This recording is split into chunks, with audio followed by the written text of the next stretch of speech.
आपकी बॉडी आपको चिल्ला चिल्ला कर सिग्नल देता है, लेकिन हम लोग उसे इग्नोर कर देते हैं। आज का ये वीडियो आपके लिए या फिर आपके दोस्त के लिए या पूरा इंडिया की 140 करोड़ इंडियन पॉपुलेशन के लिए लाइफ सेविंग हो सकता है। मैं हूं डॉक्टर के रॉय। मैं एक सीनियर कैंसर सर्जन हूं। आप लोगों की अवेयरनेस के लिए मैं वीडियो बनाता हूं। आज हम डिस्कस करने वाले हैं 12 वार्निंग साइंस जो आपकी लाइफ सेविंग हो सकता है।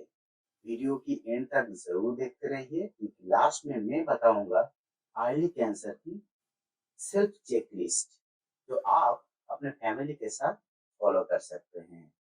चलिए शुरू करते हैं आज की video 12 warning science for cancer. पूरा वीडियो को मैं 13 सेगमेंट में डिस्कस करूंगा और लास्ट में रहेगा द मोस्ट इम्पोर्टेंट जो मैंने पहले ही बताया, सेल्फ चेकलिस्ट। चलिए शुरू करते हैं। कैंसर की अर्ली डायग्नोस होना ही सबसे बड़ा कैंसर की ट्रीटमेंट है। जी हाँ, बात कुछ अजीब जैसा लगा ना? यस, कैंसर की ट्रीटमेंट और कैंसर की सर्वाइवल कंप्लीटली डिपेंड होता है कैंसर की स्टेज के हिसाब से। तो अर्ली डायग्नोसिस मतलब अर्ली स्टेज मतलब सर्वाइवल बहुत बेहतर। तो चलिए स्टार्ट करते हैं। सबसे इम्पोर्टेंट कुछ साइंस है। सेक्शन 1 पे हम लोग डिस्कस करेंगे unexplained weight loss. Unexplained weight loss इसकी मतलब है अचानक अगर 4 से 5 किलो बॉडी वेट लॉस हो गया बिना डाइट के, बिना जिम के। इसका मतलब है जनरली दो कारण से ये हो सकता है। एक है हाई मेटाबॉलिक ड्राइव, इसका मतलब है कैंसर सेल, क्योंकि कैंसर सेल बहुत ज्यादा एनर्जी कंज्यूम करते हैं। दूसरा नंबर है साइटोकाइन स्टॉर्म। बॉडी एक क्रॉनिक इन्फ्लेमेटरी स्टेज में है। ये सबसे कॉमनली जो कैंसर में होते हैं वो है stomach cancer, liver cancer, pancreatic cancer, lung cancer, oesophageal cancer. अगर आपकी 1 से 2 महीने के अंदर more than 5 kilo body weight loss होता है तो जरूर डॉक्टर को दिखाना इम्पोर्टेंट है। आप जरूर डॉक्टर की कंसल्ट करें। ये बॉडी वेट अनइंटेंशनल होना चाहिए। अगर आप इंटेंशनली बॉडी वेट लूज कर रहे हैं तो फिर ये नहीं होगा। चलिए चलते हैं हम सेगमेंट 2 की तरफ, जहां पर हम लोग डिस्कस करेंगे पर्सिस्टेंट फैटिग। ये एक बहुत ही इंपॉर्टेंट साइन है। पर्सिस्टेंट फैटिग ये कैंसर इंड्यूस्ड एनीमिया की पहला सिग्नल हो सकता है। स्पेशली ये होता है कोलोन कैंसर में, गैस्ट्रिक कैंसर में एंड ब्लड कैंसर में। अगर आप रेगुलर एक्टिविटीज में भी आपको थकान जैसा महसूस हो रहा है जो पहले नहीं होता था, तो जरूर डॉक्टर को कंसल्ट करें। चलिए अब चलते हैं सेगमेंट 3 की तरफ, जहां पर हम लोग डिस्कस करेंगे lump and swelling anywhere in body. आपकी बॉडी में कहीं पर भी अगर गांठ हुआ तो इसको भी हम लोग कैंसर के हिसाब से ट्रीट कर सकते हैं। ये दो तरह की स्वेलिंग होता है, एक कैंसर हो सकता है, एक ट्यूमर हो सकता है। दोनों ही केस में आपको जरूर डॉक्टर की कंसल्ट करना जरूरी है। अगर आपको बॉडी में कहीं पे भी, जैसे कि नेक में हुआ, ब्रेस्ट में हुआ, टेस्टिकुलर ट्यूमर हुआ, स्किन में हुआ, कहीं पे भी अगर आपको कोई लम्प दिखाई दे जो कि ना धीरे धीरे बढ़ रहा है या फिर पहले कोई लम्प था जो अचानक से बड़ा हो गया over a period of may be 1 month और 2 मंथ, तो जरूर डॉक्टर को दिखाइए, क्योंकि ये कैंसर हो सकता है। यूजुअली ये एग्रेसिव होते हैं। अगर ये ट्यूमर कैंसर में ट्रांसफॉर्म हुआ तो फिर ये एग्रेसिवली अचानक से, पहले से अगर कोई परसिस्टेंट लम्प था तो उसमें सडनली ग्रोथ ज्यादा हो सकता है। ये भी एक कैंसर की साइन हो सकता है। अगर इस तरह की कुछ सिम्टम्स है, आपकी बॉडी में कोई स्वेलिंग है, तो सर्जन को जरूर कंसल्ट करें। यूजुअली कैंसर में जो गांठ होते हैं मतलब लम्प होते हैं वो पेनलेस होता है, मतलब उसमें दर्द नहीं होता है। बिनाइन केस में जिसमें कैंसर यूजुअली नहीं होता है उसमें यूजुअली पेन होता है। लेकिन पेन हो या ना हो, डॉक्टर की कंसल्ट करें, डॉक्टर आपकी इन्वेस्टिगेट करेंगे, उसके बाद डॉक्टर ही बेस्ट जाजमेंट करने की नॉलेज रखते हैं। तो चलिए अब चलते हैं सेगमेंट 4 की तरफ, जहां पर हम लोग डिस्कस करेंगे लॉन्ग स्टैंडिंग कफ या फिर अगर आपकी वॉइस में कुछ चेंजेस हुआ तो। अगर आप स्मोकर है या फिर किसी फॉर्म में भी आप टोबैको लेते हैं और आपको खांसी हो रहा है जो 3 हफ्ता से भी ज्यादा है, साथ में आपको वॉइस में भी चेंजेस है, वॉइस की भारीपन आ रहा है, तो ये हो सकता है लंग कैंसर की सिम्टम्स। या फिर लैरेंजियल मतलब वॉइस बॉक्स की कैंसर भी हो सकता है। अगर आपको ड्राई कफ, वेट लॉस है, तो ये एक डेडली कॉम्बिनेशन का सिम्टम्स है। इमीडिएटली डॉक्टर को दिखाए और इन्वेस्टिगेट कराए। सेकंड टाइप का हम लोग डिस्कस करेंगे अचानक या फिर लॉन्ग स्टैंडिंग टाइम पे आपकी बाउल हैबिट चेंज होना, मतलब आपकी लैट्रिन की जो हैबिट है वो अचानक से चेंज हो जाना या फिर धीरे धीरे वो चेंज हो जाना। कभी कभी आपको अगर कॉन्स्टिपेशन होता है तो डायरिया में भी कन्वर्ट हो सकता है, या फिर आपको सडनली कॉन्स्टिपेशन भी अपीयर हो सकता है। ये सब बड़े आंत की कैंसर मतलब कोलन कैंसर की या फिर रेक्टम की कैंसर की सिम्टम्स हो सकता है। कभी कभी रेड या फिर ब्लैक कलर की स्टूल भी आपका हो सकता है और पेन भी हो सकता है। तो ये सब सिम्टम्स को कभी भी इग्नोर नहीं करना चाहिए, इमीडिएटली डॉक्टर की कंसल्ट करना चाहिए। इंडिया में यूजुअली हर साल 70,000 से भी ज्यादा कोलोरेक्टल कैंसर डायग्नोज होते हैं, जिनमें मैक्सिमम जो कैंसर्स है वो थोड़ा सा लेट स्टेज में ही डायग्नोज होते हैं। चलिए अब चलते हैं सेगमेंट 6 की तरफ, जहां पर हम लोग डिस्कस करेंगे यूरिनेशन की हैबिट चेंज में। अगर आपकी बार बार यूरिन हो रहा है या फिर सडनली यूरिनेशन की जो पैटर्न है उसमें चेंजेस आया है, या फिर यूरिन में ब्लड है, ये सब कुछ सिम्टम्स प्रोस्टेट कैंसर की हो सकता है, किडनी कैंसर की हो सकता है। अगर इसके साथ वजन कम हो गया है या फिर पीठ में दर्द हो रहा है, ये सब भी आपकी कैंसर की सिम्टम्स हो सकता है। Prostate cancer, kidney cancer, bladder cancer, ये सब में ये सब सिम्टम्स बहुत कॉमन है। स्पेशली प्रोस्टेट कैंसर, अगर आपकी एज 45 से ज्यादा है और ये सब सिम्टम्स है तो फिर प्रोस्टेट कैंसर भी होने की संभावना है। चलिए सेगमेंट 7 की तरफ चलते हैं, जहां पर हम लोग डिस्कस करेंगे बहुत ही एक कॉमन सिम्टम्स, मतलब फीवर। फीवर कभी कभी नॉर्मल होता है, लेकिन ये फीवर कभी कभी कैंसर के भी एक सिम्टम्स हो सकता है।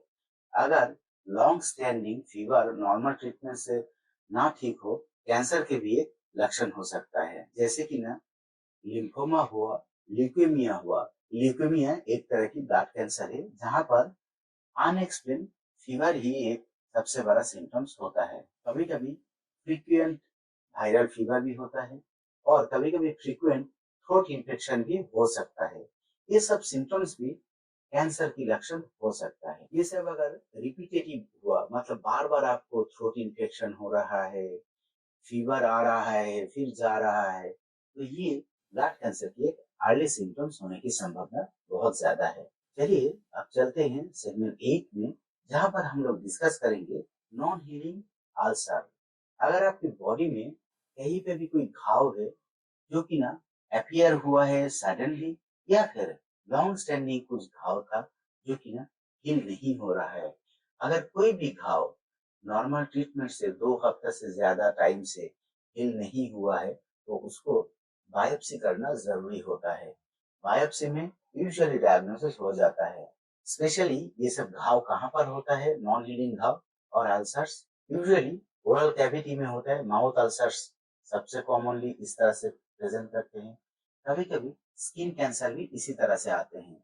इस स्किन कैंसर भी सेम तरह की सिम्टम्स आते हैं। इस तरह की सिम्टम्स या फिर नॉन हीलिंग अगर अल्सर से, तो कभी भी इग्नोर ना करें, इमीडिएटली बायोप्सी कराए। चलिए अब चलते हैं सेगमेंट 9 की तरफ, जहां पर हम लोग डिस्कस करेंगे एबनॉर्मल ब्लीडिंग के ऊपर। एबनॉर्मल ब्लीडिंग कहाँ से हो सकते हैं, चलिए हम लोग पहले वो डिस्कस कर लेते हैं। अगर फीमेल में ज्यादा हेवी पीरियड हो रहा है या फिर इन बिटवीन पीरियड में ब्लीडिंग हो रहा है या फिर आफ्टर इंटरकोर्स मतलब सेक्स के बाद भी अगर ब्लीडिंग हो रहा है, ये भी कैंसर की एक लक्षण हो सकता है। और अगर लैट्रिन के टाइम पे लैट्रिन के साथ ब्लीडिंग हो रहा है तो फिर ये रेक्टल कैंसर की एक शिकायत हो सकता है। अगर मुंह से ब्लीडिंग हो रहा है तो ये स्टमक कैंसर या फिर इसोफेजियल कैंसर हो सकता है। अगर थूक के साथ आपका ब्लीडिंग हो रहा है तो फिर ये लंग कैंसर हो सकता है।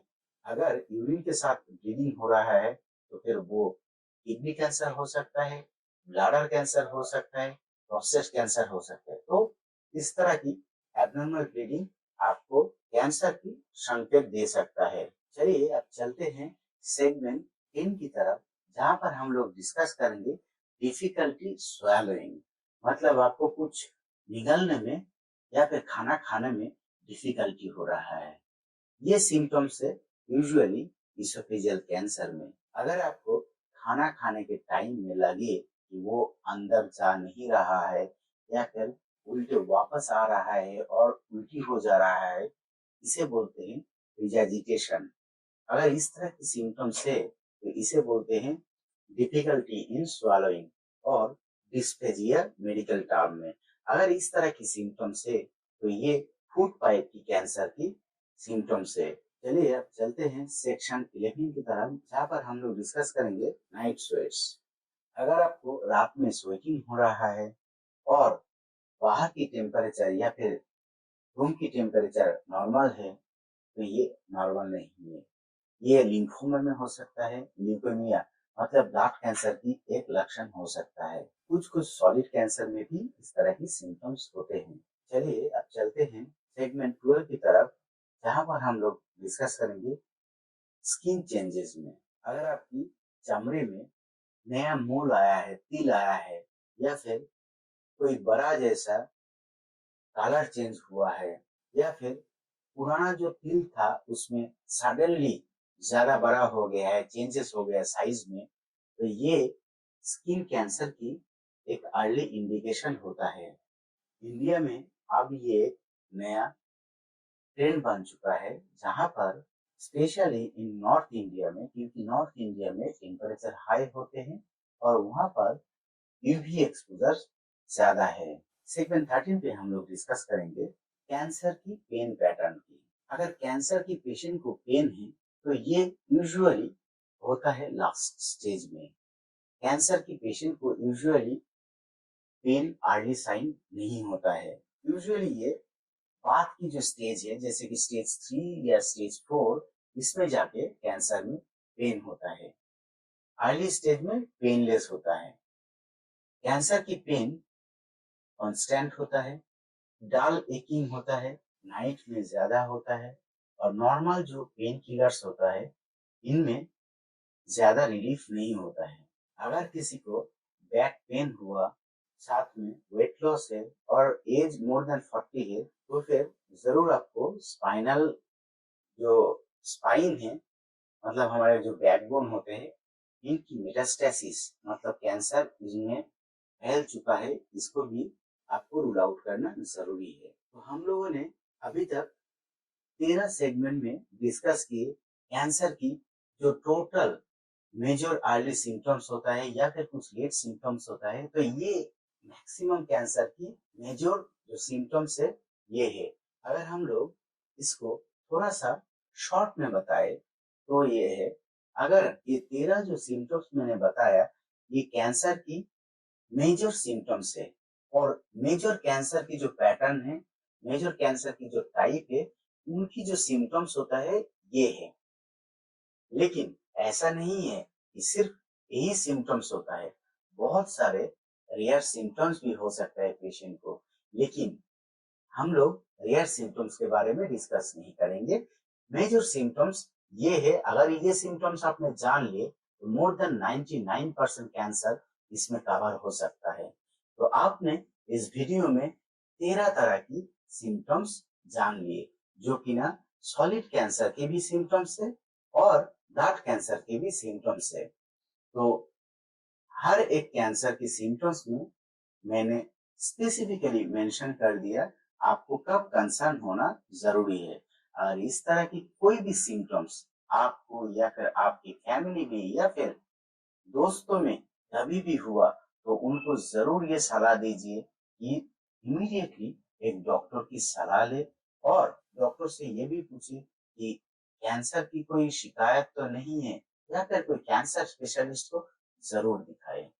चलिए आप चलते हैं, जो मैंने आपको बताया था लास्ट तक जरूर के रहिएगा क्योंकि मैं आपको बताने वाला हूँ सेल्फ चेकलिस्ट।